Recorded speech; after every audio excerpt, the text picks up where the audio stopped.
इस व्रत को करने से मनुष्य के सभी कष्ट और पाप नष्ट होते हैं एवं मनुष्य को अभीष्ट की प्राप्ति होती है। आइए विस्तार से जानिए। चैनल पर नए हैं तो चैनल को सब्सक्राइब करें, लाइक, कमेंट और शेयर करें। प्रदोष व्रत। हर मास की त्रयोदशी तिथि को प्रदोष व्रत रखा जाता है। प्रदोष व्रत भगवान शिव को समर्पित है। दिसंबर में यह पड़ने वाला प्रदोष व्रत रविवार के दिन पड़ रहा है।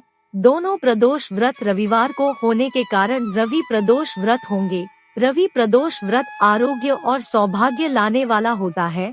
दिसंबर में पहला प्रदोष व्रत 10 दिसंबर 2023 दिन रविवार को है। इस व्रत को करने से मनुष्य के सभी कष्ट और पाप नष्ट होते हैं एवं मनुष्य को अभीष्ट की प्राप्ति होती है। स्कंद पुराण की एक कथा के अनुसार प्राचीन काल में एक विधवा ब्राह्मणी अपने पुत्र को लेकर भिक्षा मांगने जाती और संध्या को लौटती थी। एक दिन जब वह भिक्षा मांगकर लौट रही थी तो उसे नदी किनारे एक सुंदर बालक दिखाई दिया जो विदर्भ देश का राजकुमार धर्मगुप्त था। शत्रुओं ने उसके पिता को मारकर उसका राज्य हड़प लिया था। उसकी माता की भी अकाल मृत्यु हुई थी।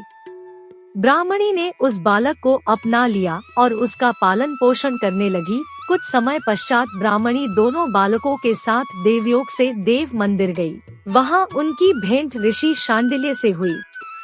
ऋषि शांडिल्य ने ब्राह्मणी को बताया कि जो बालक उन्हें मिला है वह विदर्भ देश के राजा का पुत्र है जो युद्ध में मारे गए थे और उनकी माता को ग्राह ने अपना भोजन बना लिया था। ऋषि शांडिल्य ने ब्राह्मण को प्रदोष व्रत करने की सलाह दी। ऋषि आज्ञा से दोनों बालकों ने भी प्रदोष व्रत करना शुरू किया। एक दिन दोनों बालक वन में घूम रहे थे, तभी उन्हें कुछ गंधर्व कन्याएं नजर आई। ब्राह्मण बालक तो घर लौट आया किंतु राजकुमार धर्मगुप्त अंशुमती नाम की गंधर्व कन्या से बात करने लगे। गंधर्व कन्या और राजकुमार एक दूसरे पर मोहित हो गए।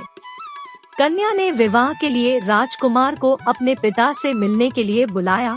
दूसरे दिन जब वह पुनः गंधर्व कन्या से मिलने आया तो गंधर्व कन्या के पिता को बताया कि वह विदर्भ देश का राजकुमार है। भगवान शिव की आज्ञा से गंधर्वराज ने अपनी पुत्री का विवाह राजकुमार धर्मगुप्त से कराया।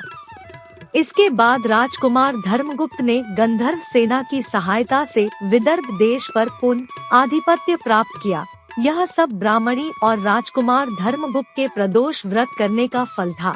स्कंद पुराण अनुसार जो भक्त प्रदोष व्रत के दिन शिव पूजा के बाद एकाग्र होकर प्रदोष व्रत कथा सुनता या पढ़ता है उसे 100 जन्मों तक कभी दरिद्रता नहीं होती।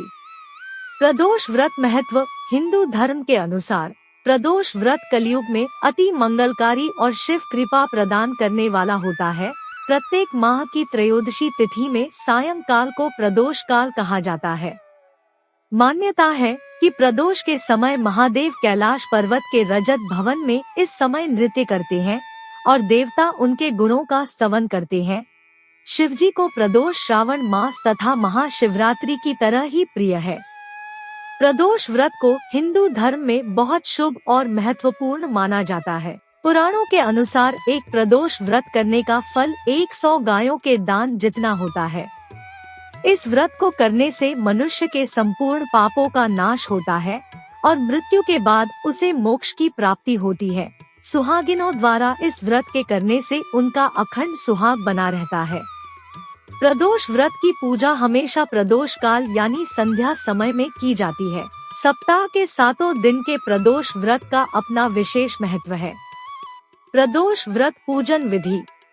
त्रयोदशी तिथि को ब्रह्म मुहूर्त में उठकर नित्य कर्म से निवृत्त होकर स्वच्छ वस्त्र धारण करके भगवान शिव का धूप दीप से पूजन कर पूरे दिन निराहार व्रत का संकल्प करें। व्रती को इस पूरे दिन निराहार रहना है तथा दिन भर मन ही मन शिव का प्रिय मंत्र नम शिवाय का जाप करते रहना चाहिए।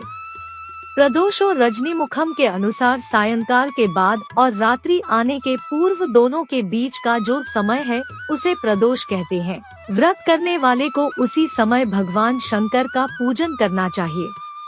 संध्या काल में सूर्यास्त होने के पौन घंटे पहले स्नान करके श्वेत वस्त्र पहने ईशान कोण में किसी एकांत जगह पूजा के लिए उस स्थान को गंगाजल से शुद्ध कर ले।